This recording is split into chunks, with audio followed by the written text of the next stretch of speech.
გადაცემის პარტნიორია Coca-Cola. არ დაგიმალავთ, რომ მე გული მაქვს დათუთქული, ისევ როგორც ბევრ თქვენგანს. საქართველოს წლების წინ და წლების განმავლობაში იყო ამ რეგიონის, კავკასიის რეგიონის ლიდერის სახელმწიფო. გული მაქვს დათუთქული არა იმიტომ, რომ მით უფრო ბოროტის შურით თუ ამგვარი სიტყვა საერთოდ არსებობს შურს მე ახლა სომხეთისა არა. ასაკვირველი არა, სომხეთი იყო ჩვენი მეგობარი, სომხეთი არის ჩვენი მეგობარი, სომხეთი იქნება ჩვენი მეგობარი, მეზობელი, მარადიული მეზობელია და არავითარ შემთხვევაში არასდიდებით მე არ მშურს სომხეთისა. საერთოდ ეს სიტყვა ალბათ ზედმეტია, მოშურნეობაზე ლაპარაკი ალბათ ზედმეტია, მაგრამ ძალიან კი მაქვს გული დათუთქული იმის გამო, რომ საქართველოს ყველა ფორმატიდან, ყველა კონტექსტიდან პრაქტიკულად ამოვარდნილია ფორმატიდანაც მეთქი, ამას რო ვამბობ, გასიგრძე განებული მაქვს ამ სიტყვის მნიშვნელობა მიუხედავად იმისა, რომ ქართული ოცნების პრემიერ-მინისტრი ირაკლი კობახიძე ესწრება იმ ღონისძიებებს, რომლებიც იმართება ახლა, აი დღეს და ხვალ და ამ დღეებში ერევანში, სომხეთში, ერევანში, მე მაინც მივიჩნევ, რომ ეს მონაწილეობა ირაკლი კობახიძისა, ბიზინა ივანიშვილის პაჟისა, თუ გნებავთ ასე ვიტყვი, აი ეს ფორმალობა არის სტატისტის როლში იქნება ის და არსებითად არაფერს წყვეტს საქართველოსთვის, იმიტომ რომ საქართველოს ხელისუფლებად წოდებულმა ჯგუფმა ბიზინა ივანიშვილმა პერსონალურად იზოლაციონიზმის გზა აირჩია განსხვავებით სომხეთისაგან, რომელიც არც თუ დიდი ხნის წინ ფრთებქვეშ, რუსეთის ფრთებქვეშ იყო მოქცეული წლების წინ და წლების განმავლობაში, იყო ტყვეობაში, ვიტყვი ასე, იმიტომ რომ გეოპოლიტიკური ან გეოგრაფიული მდებარეობას და გეოპოლიტიკური ვითარებას არ უწყობდა სომხეთს იმხანად ხელს, მაგრამ ნიკოლ ფაშინიანის ამ ჩემი მოსაზრებით ისტორიული ლიდერის არა მხოლოდ სომხეთისა, არამედ კავკასიის და შესაძლოა უფრო ფართოდ რეგიონის მასშტაბითაც ძალისხმევით სომხეთმა დეიზოლაციისაკენ გადადგა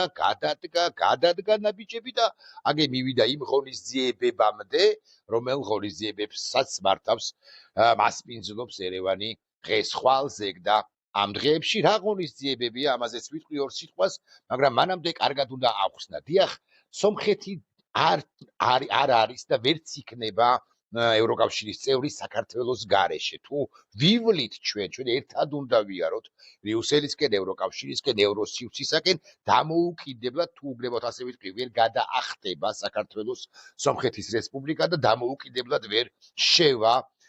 ევროკავშირის სივრცეში. აქედან გამომდინარე, ჩვენ მარადიული პარტნიორები ვართ, ოღონდ იმ შემთხვევაში, თუ თბილისი ერევანის არ იყოს, მოინდომებს ევროკავშირისაკენ მოძრაობას და ევროკავშირში გაწევრიანებას, ეს უკანასკნელი კი ოფიციალურ თბილისად წოდებულ ქართული ოცნების თბილისს, თუ გნებავთ ასე ვიტყვი, ისი თქვენ რომ არ უნდა და არ უნდა იმიტომ, რომ დამოუკიდებელ პოლიტიკას ბიზინა ივანიშვილი ან მისი ნებისმიერი ხელმძღვანელი, მის მიერ დანიშნული ნებისმიერი ხელმძღვანელი უბრალოდ არ ახორციელებს, უკლებლივ ყველაფერი სტრატეგიული თბილისის მიერ შეთანხმებულია მოსკოვთან. სხვა შორის ცოტა ხნის წინ თბილისში მყოფმა სომხეთის პრემიერ-მინისტრმა ფაშინიანმა თბილისს ეს ღიად უთხრა და ისიც უთხრა, რომ დამოუკიდებელი პოლიტიკა უნდა აწარმოოთო. ეს ერთგვარი კი არა, პირდაპირ ღია მინიშნებაა, რომ თქვენ არ აწარმოებთ დამოუკიდებელ პოლიტიკას, თქვენ დამოკიდებულნი ხართ რუსეთზე, მოსკოვზე, რომელსაც არც სომხეთის და არც საქართველოს, არც უკრაინის და არც მოლდოვას მათი ამ სახელმწიფოების გაწევრიანება არა თუ ნატოში, არამედ ევროკავშირშიც კი არ უნდა და ყველაფერს აკეთებს რუსეთი, მისი დღევანდელი ლიდერი შლეგი ვლადიმირ პუტინი, რომ ამ ქვეყნების ამ სახელმწიფოების მოძრაობა ევროკავშირისაკენ დაბლოკოს, ჩაჩეხოს, დაასრულოს, გაანადგუროს ეს ქვეყნებიც და აღადგინოს საერთოდაც საბჭოთა კავშირის მაგვარი სახელმწიფო, ამიტომაც დაესხა ის თავს უკრაინას, ხოლო მანამდე 2008 წელს საქართველოს. სომხეთს აქვს ამგვარი გამოწვევა, რასაკვირველია, ამგვარი გამოწვევაც აქვს. სომხეთში ასე მაგალითად არის გიუმრის რუსული სამხედრო ბაზა. მე მგონი და ობიექტური ინფორმაციით არც თუ ძლიერი იმისა გამო, რომ უკრაინაში მიმდინარეობს საომარი მოქმედებები და რუსეთს ფრიად და ძალიან უჭირს, აქედან გამომდინარე გიუმრიში, აფხაზეთში სამგან, სამხრეთ ოსეთად წოდებულ ცხინვალის რეგიონში არსებული საჯარისო სტრუქტურები თუ სამხედრო ბაზები დასუსტებული და დაცარიელებულია, მეთქი ასე ვიტყვი, მაგრამ თლად ესე არ არის, მოკლედ დასუსტებულია, მაგრამ მაგრამ რუსეთს რასაკვირველია აქვს ჰიბრიდული ოპერაციებით სომხეთის ამ შემთხვევაში პოლიტიკის შეცვლის მცდელობა და ჰიბრიდული ოპერაციების შედეგად მაგალითად რუსეთმა შეიძლება ენერგორესურსები არ მიაწოდოს სომხეთს, ენერგორესურსებს თუ მიაწვის, მიაწოდოს ძვირად, გადაუკეტოს გარკვეული სავაჭრო ურთიერთობების შეზღუდოს, იმ მდგომარეობამდე მიიყვანოს. სომხეთი რა მდგომარეობაში მიიყვანა, ან ცდილობდა რომ მიიყვანა საქართველოს 2000-იანი წლების შუა პერიოდში, მაგალითად ბლოკადა, მაგალითად გარკვეული ემბარგოები, მაგალითად გარკვეული სანქციები და ასე შემდეგ, მაგრამ ფაშინიანის გენიალობაც ის არის, რომ ფაშინიანი ამ ყველაფერს არ უშინდება, მიუხედავად იმისა, რომ სომხეთი იცით რომ არ არის საზღვაო ქვეყანა. ის ერთის მხრივ ელაპარაკება დასავლეთს და ეუბნება, რომ ამ მდგომარეობაში შეიძლება აღმოჩნდება ხომ მომეხმარებით, მეორეს მხრივ ელაპარაკება დასავლეთისკენ სულაც არ მიმავალ სახელმწიფო აზერბაიჯანს, რომლის ლიდერი ალიევი სასიცოცხლოდ არის დაინტერესებული იმაში, რომ ფაშინიანმა გაიმარჯვოს ივნისის საპარლამენტო არჩევნებში ფაშინიანმა და მისმა პარტიამ, მესამეს მხრივ ელაპარაკება საქართველოს, იმიტომ რომ საქართველო ლოკომოტივი ქვეყანაა ევროკავშირისაკენ მიმავალ გზაზე, თუმცა კიდევ ერთხელ ვიტყვი, ვაგლახთა სამწუხაროდ, საქართველო არ მოცემულ ეტაპზე ყოველ შემთხვევაში ქართული ოცნების პირობებში ვერ პასუხობს პრაქტიკულად ვერც ერთ გამოწვევას, რომელიც ჩვენი ქვეყნის წინაშეა და არათუ ვერ პასუხობს, არამედ საქართველო ღიად ამბობს უარს ევროკავშირში გაწევრიანებაზე. და ეს ძალიან მნიშვნელოვანია, ძალიან სამწუხაროდ და მნიშვნელოვანია სომხეთისათვის, მათ შორის და ჩვენთვის ხომ მნიშვნელოვანესია რასაკვირველი. ეხლა რა ხდება სომხეთში დღეს ხვალ მერე უკვე იმართება სომხეთ ევროკავშირის პირველი სამიტი. ევროპის პოლიტიკური დღესდღეობით ბოლო წლებში იცით თქვენ რომ საგრძნობლად შეიცვალა და თუ ადრე მთავარი აქცენტია მაგალითად მერკელის დროს 90-იანებში ან 2000-იანებში, 2010-იანებში ეკონომიკურ თანამშრომლობაზე, ეკონომიკურ პროექტებზე გადადიოდა უკრაინის ომმა არსებითად შეცვალა დღის წესრიგი, სხვა შორის უკრაინის პრეზიდენტის იმყოფება სხვა ლიდერებთან ერთად ერევანში მოცემულ ეტაპზე და ის უსაინტერესოეს შეხვედრებს მართავს განსხვავებით ირაკლი კობახიძისაგან, რომელზეც კიდევ ერთხელ ვიტყვი, რომ სტატისტის როლშია, მოკლედ სტატისტის როლშია და მხოლოდ მონაწილეობს და 3-15 ან 17 წამით თუ გადაეკვეთება რომელიმე ევროპელ ლიდერს გააუცვლის აზრსაც, მეთქი ესე ვერ ვიტყვი. გამარჯვებას ეთქვის, მიესალმება და ამით დასრულდება მისი კომუნიკაცია. მოკლედ ზელენსკი უკრაინაშია, ზელენსკი უკრაინის ლიდერი სომხეთშია, ეს ძალიან საინტერესო შეხვედრებია, მაგრამ მარტო ეკონომიკურ საკითხებს არ შეეხება ეს შეხვედრები, ეს არის პირველ რიგში, დღის წესრიგში არის უსაფრთხოების საკითხები, დღის წესრიგშია უსაფრთხოების საკითხები, იმიტომ რომ გაავებული და გავეშებულია რუსეთი, რომელსაც არამხოლოდ უკრაინის განადგურება უნდა, არამედ უკრაინის განადგურების შემთხვევაში რაც წარმოუდგენელია, მაგრამ მაინც ის რასაკვირველია, ანუ რუსეთი რასაკვირველია ეცდება რომ გაანადგუროს სხვა სახელმწიფოებიც და მათი სუვერენიტეტი პირდაპირ მნიშვნელობით ამოშანთოს. ამას ხვდება ყველა და ამიტომაც ყველა ერთიანდება. აზერბაიჯანის არა ალიევი, მაგრამ წარმომადგენლებიც არიან ერევანში, თურქეთის წარმომადგენლებიც არა ერდოღანი, მაგრამ სხვები არიან წარმომადგენლები ერევანში, ევროპის პრაქტიკულად ყველა სახელმწიფოს ლიდერი ერევანშია, ევროკავშირის ყველა ლიდერი პრაქტიკულად ერევანშია, ჩრდილოეთ ევროპის წარმომადგენლები ქვეყნების ლიდერების დონეზე ერევანში არიან და ისინი რაზე ლაპარაკობენ, თავარი რაც არის, ლაპარაკობენ სწორედაც რომ უსაფრთხოების ერთიან ქოლგაზე, რაც გარდაულად აუცილებელია ჩვენი ქვეყნისათვის და აგრეთვე ამ ქვეყნებისათვისაც გათვალისწინებით იმისა, რა პროცესებსაც ვადევნებთ ჩვენ თვალყურს. ახლა ეს არის ევროპის ლიდერთა შეკრება, ეს არ არის European Unionis, ანუ ევროკავშირის ფორმატში მიმდინარე შეხვედრა, ეს შეხვედრა მკაფიო დაჩვენებს, რომ კონტინენტი რეალობის წინაშეა, ამგვარი რეალობა ახლა წიერი კონტინენტის წინაშე, ომი, გავლენების გადანაწილება და ახალი ბლოკების ფორმირება აუცილებელი და აი ამ ახალ ბლოკებში მოიაზრებს ყოველ შემთხვევაში საკუთარ თავს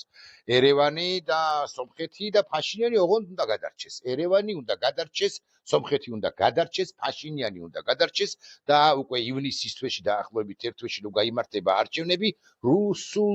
რუსმა სომხებმა, სომხურგვარიანმა რუსებმა,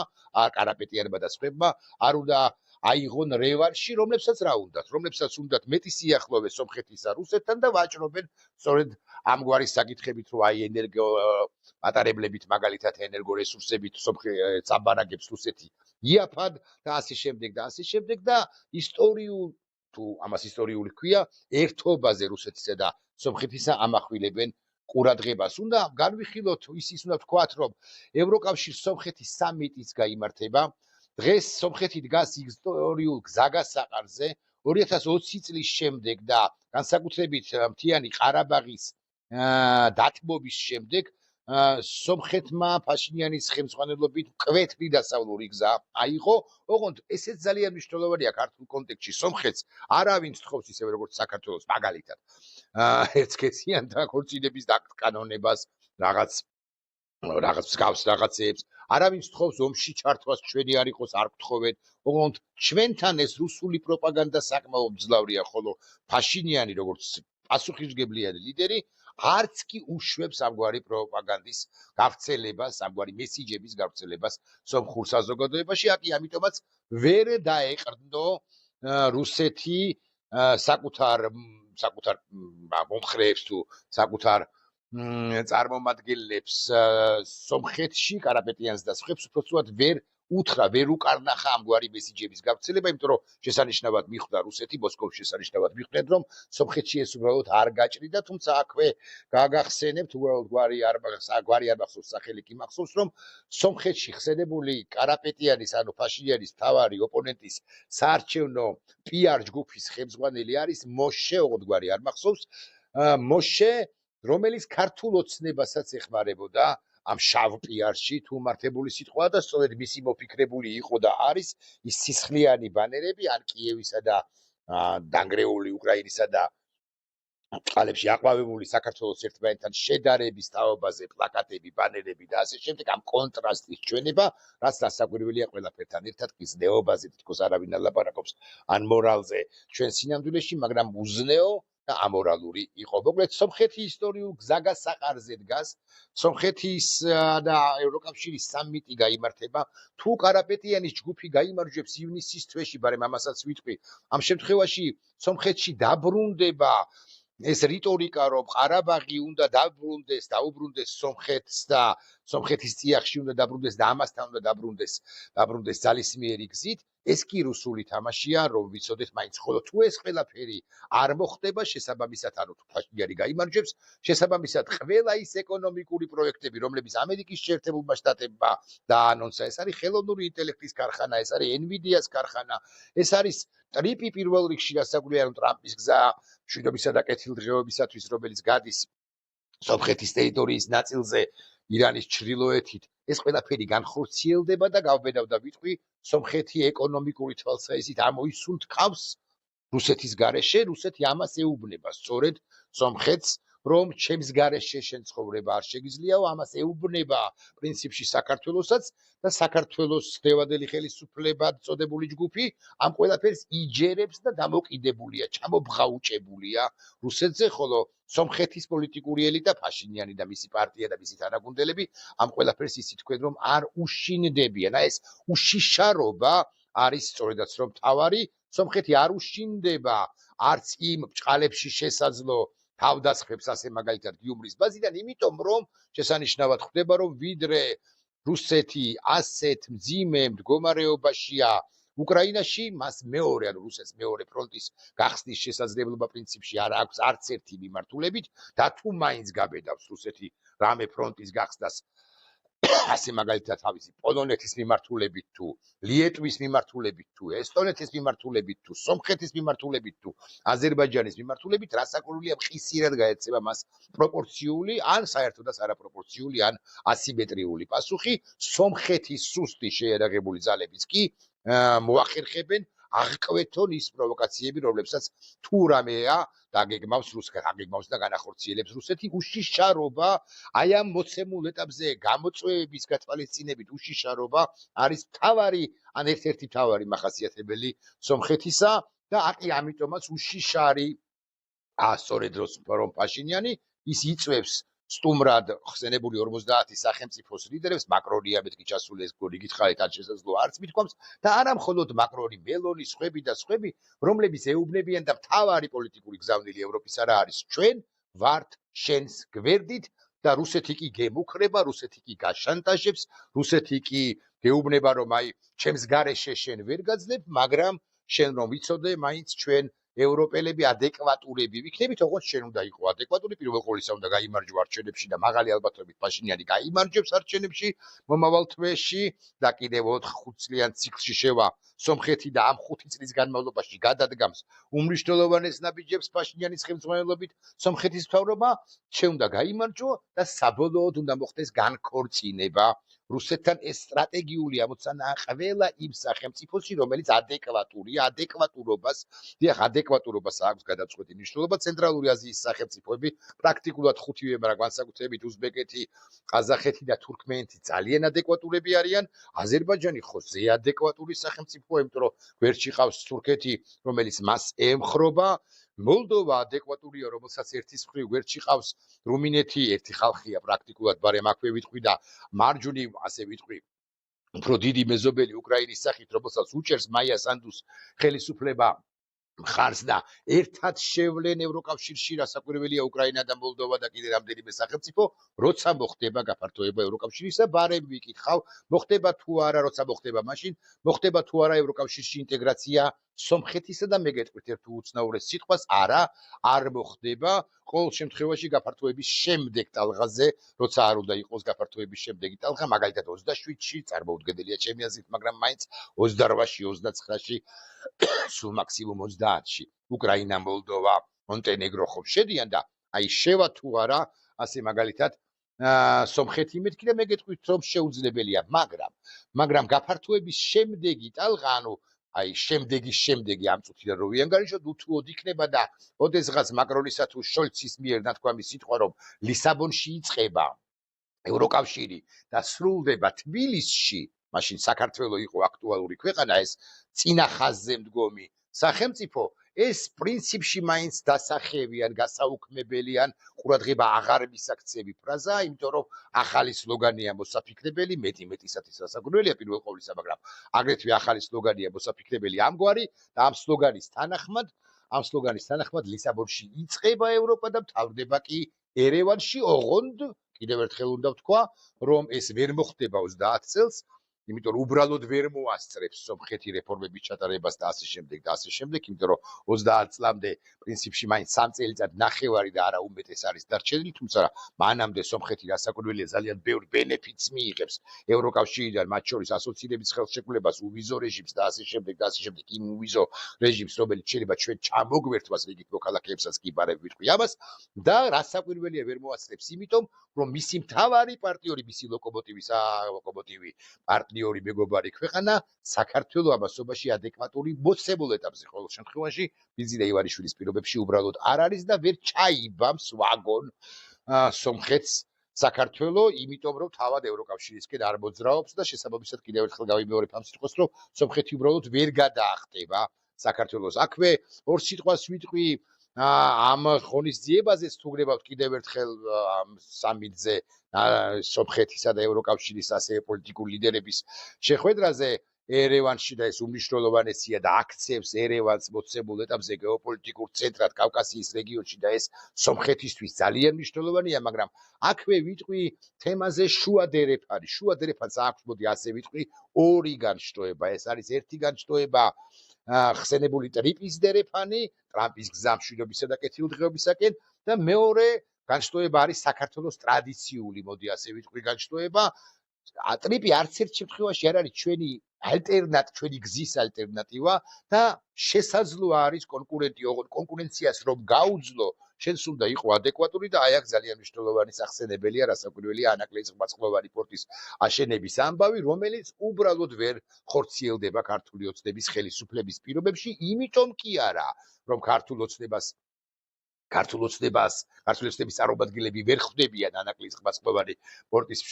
მნიშვნელობას, არამედ იმიტომ, რომ ისინი პრინციპში დღესაც კი ასრულებენ რუსეთის დავალებას, რუსეთი დაახლოებით შემდეგ რამეს ეუბნება საქართველოს დე ფაქტო კი არა, ქართული ოცნების ხელისუფლებას ეუბნება შემდეგ, რომ თუ ააშენებთ ამ პორტს, ამ შემთხვევაში თქვენი უსაფრთხოება რეალურად იქნება მორღვეული, იმიტომ რომ ჩვენ არ დავუშვებთ, რომ შუა დერეფანი იყოს აქტუალური და თუ სომხეთმა დაუშვა, თუ სომხეთი რისკავს და თუ სომხეთი მომენტუმს პოულობს თუ ნახულობს და აგრძელებს ინტენსიურ ურთიერთობას დასავლეთთან, ევროკავშირის სივრცესთან და ამერიკის შეერთებულ შტატებთან, საქართველოს რატო აქვს ეს გაჭირვება და ეს სიფრთხილე და ეს შიშები, ეს არის კითხვა და აქ კიდე დასაკვირველია შემოდის უშუალოდ ბიზინა ივანიშვილის ფაქტორი, რომელიც მხოლოდ ფულით არის დაინტერესებული, მხოლოდ ფულის მოხვეჭით არის დაინტერესებული და ბიზინა ივანიშვილი, ამგვარი ივანიშვილი დასაკვირველი იოლად მოსანადირებელი, მოწყვლადი პირი იყო და არის რუსეთის ფედერაციის გამოჭერილია რუსეთის ფედერაციის მიერ და შესაბამისად მას ყველაფერს აკეთებინებენ ან რაღაცას არ აკეთებინებენ საქართველოს სასარგებლოდ, განსხვავებით ნიკოლ ფაშინიანისაგან, ამასთან არ დაგავიწყოთ, რომ ბიზინა ივანიშვილი მაინც არაფორმალი მმართველი არ ის ფორმალურადაც არ არის, მაგალითად პრემიერ-მინისტრი, პრეზიდენტი თუ ასე შემდეგ და ასე შემდეგ. კიდევ ისი თქმა სურდა, მინდოდა იმის თქმა, რომ საქართველოს უნდა დაასრულოს ეს თუგრივად ივანიშვილს აღარ ვახსენებ, გურამ მაჭარაშვილის ეს შიშები იმის თაობაზე, რომ ბატონ მაჭარაშვილს ან სხვა რომელიმეს გაათხოვებენ, არავის არ გაათხოვებს, საქართველოს უნდა იაროს წინ და რამდენიმე რამე აქვს გასაკეთებელი ივანიშვილს, იმისთვის რომ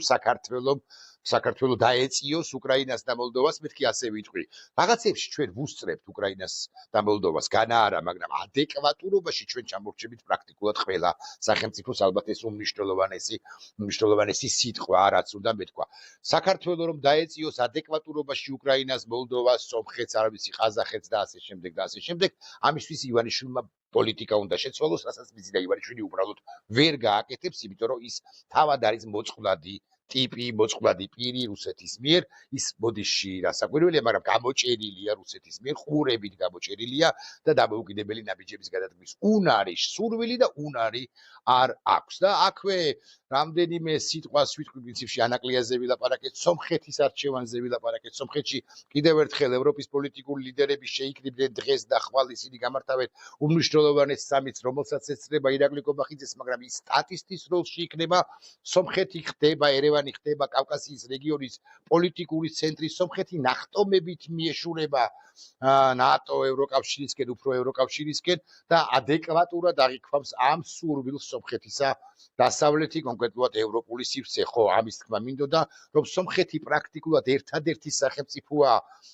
მთელ მსოფლიოში, სადაც ევროკავშირისა და შეერთებული შტატების ინტერესები თანხმედრაშია. ანუ შეერთებული შტატები ისევე უჭერს მხარს სომხეთს, როგორც ევროკავშირი და პირიქით ევროკავშირი ისევე უჭერს მხარს სომხეთს, მეგულისხმობ ფაშინიანის სომხეთს, როგორც შეერთებული შტატები. აქ აზრთა სხვადასხვაობა არ არის ამ ერთმანეთთან გადაკიდებულ სივრცეებს შორის, ხო, ანუ შეერთებული შტატები და ევროპა ამ თვალსაზრისით ერთმანეთთან დატაკებულნი არ არიან, ეს არის სათანამშრომლო სივრცე. საქართველოს ასეთი იქნებოდა თუ იქნება ადეკვატური რომ იყოს საქართველოს დღევანდელი ხელისუფლება და სწორად რომ პასუხობდეს იმ გამოწვევებს, რომელთა წინაშეც ჩვენ ვართ. მე ერთ სიტყვას, ხო, კიდევ ერთი ამის თქმაც მინდა რომ არ დამავიწყდეს. ჩვენთან არ სრულდება დღემდე ეს არმენოფობიური წიაღსვლები თუ განცხადებები. აი, მაგალითად, ვიღაცაზე უთქვამთ და პოლიტიკოსებზეც უთქვამთ, რომ ეს არის სომეხი და შესაბამისად კლინობითი ფორმით მოიხსენიებენ ზემოდან დახურებს საზოგადოების ერთი ნაწილი სომხურ საზოგადოებას, მათ შორის საქართველოში მაცხოვრებელ სომხურ საზოგადოებასაც, რაც თავიდან ბოლომდე შეიბუსაზებით გაღვივებულია რუსეთის მიერ, ჯერ კიდე როდიდან მე-19 საუკუნიდან მეთქი ასე ვიტყვი, შესაძლოა უფრო ადრინდელი პერიოდიდან, მე-20 საუკუნიდან უფრო, მე-20 საუკუნის 10-იანი წლებიდან და იქ იყო რაღაცა პატარა მიზეზუკები, არის რაღაცა შეჯიბრებითობა, მათ შორის სომხური საზოგადოების მხრიდანაც ქართულ საზოგადოებასთან, მაგალითად ისტორიაში ვინ უფრო ძველია თუ ის რომელი პოეტი თუ წერალი ყავდა თუ ვინ რაღაცა ვინ პირველმა მიიღო ქრისტიანობა და ასე შემდეგ, ეს ყველაფერი მეხუთე ხარისხოვანი, ანუ ისტორიაში კეკვა ამ თვალსაზრისით მართლა მეხუთე ხარისხოვანია. ჩემი წარმოდგენით თავარია გავიხედოთ მომავალში და დავასრულოთ მათ შორის არმენოფობია, მაგალითად აი გეხსოვებათ მიშა სააკაშვილზე ამბობენ რომ ეგ სომეხი რომც იყოს სომეხი რა პრობლემა ბებია სააკაშვილია ჯერ ერთი გვარად მაგრამ ბებიის დედის ბებია რომ ხოლო და სომეხი რა პრობლემა ან მამუკა ხაზარაძეს რომ მიადგნენ ერთხელ ამ პროპაგანდისტური არხების წარმომადგენლები და თქვეს მასზე რომ ბებია თქვენი თუ ბებია თქვენის ბებია სომეხი იყო მართალია მამუკა შემოსაზრებით იმ მომენტში დაიბნა და არ უნდა დაბნეულიყო ხო იყო ისევე როგორც ბიზნე ივანიშვილის ბებია შეიძლება იყო ურარტუელი ან ოსი ან არ ვიცი სკვითი რა მნიშვნელობა აქვს თავარია ქართული საქმე აკეთო სახელმწიფოსთვის მნიშვნელოვანი საქმე აკეთო გინდა ივანიშვილის ბებია ურარტუელი სომეხი ან სკვითი იყოს და გინდა ხაზარაძის ბაბუა იყოს ასევე ურარტუელი სომეხი სკვითი თუ ეთიოპელი რა მნიშვნელობა აქვს ხაზარაძე არის ხაზარაძე ქართული გვარი აქვს მას ივანიშვილი არის ივანიშვილი ქართული გვარი აქვს მას და ჩვენ ვაფასებთ უნდა ვაფასებდეთ ყოველ შემთხვევაში ამა თუ იმ საჯარო პირის პოლიტიკურ ან საჯარო პოლიტიკას ან საჯარო მოღვაწეობას და ამის მიხედვით უნდა ვაფასებდეთ მას და არა რაღაც გვარის ან თვითონ წინაპრების ან რაღაც წარმომავლობის მიხედვით ეგრე იმდენ ბარათაშვილს დაგისახელებთ რომელიც მოღალატე იყო და იმდენ არა ბარათაშვილს დაგისახელებთ რომელიც მოღალატე არ იყო რომ გაგიკვირდებათ ასაკვირველია და პრინციპში ჩემზე უკეთაც იცით უკვე თუ უნდა დავამთავროთ ეს არმენოფობია და უნდა ვიცოდეთ რომ სომხეთი არის კარგი სახელმწიფო მოცემულ ეტაპზე და უნდა ვთქვათ ორი სიტყვა სომხურად ვიტყვი არ ვიცი რამდენად გავამბობ მაგრამ მაინც შნორა კალუცუმ არმენია ანუ მადლობა სომხეთს მოცემულ ეტაპზე რომ აი ესეთი კარგი სახელმწიფოა სწორედ მიდის და ჩვენც აქამდე სომხები ამბობდნენ რომ გადმოგხსნოდეს საქართველოს წყალიო და ახლა ჩვენ უნდა ვთქვათ ნეტავი გადმოგხსნოდეს სწორედაც რომ სომხეთის წყალი და ჩვენ ხელი ჩაკიდებულებმა უნდა ვიაროთ გაუმარჯოს სომხეთს უნდა გაუმარჯოს სომხეთს და საქართველოს გაუმარჯოს სომხეთს საქართველოსა და აზერბაიჯანს კავკასიის რეგიონს ჩრდილოეთ კავკასიის გმირი ხალხის ჩეჩნების ინგუშების ჩერქეზების და სხვათა დაღესტნელების აგრეთვე კავკასიის რეგიონს ერთად უნდა ვიაროთ ევროპული სივრცისაკენ მე ამაში დარწმუნებული ვარ და ასე მოხდება კიდეც ოღონდ ადეკვატური უნდა იყოს პირველ ყოვლისა ამ რეგიონის ლიდერი სახელმწიფო რომ იყო პირველი სახელმწიფო ვინც რუსეთს შეეწინააღმდეგა და ხელი უკუღმა აარტყა მოცემულ ეტაპზე ხელს უკუღმა არტყავს სწორედაც რომ სომხეთი მე დარწმუნებული ვარ რომ პაშინიანი გაიმარჯვებს არჩევნებში ივნისის თვეში ხოლო ის რაც ხდება დღეს და ახლა ერევანში ეს არის უისტორიულესი ამბავი სომხეთის რესპუბლიკისათვის. ნახვამდის.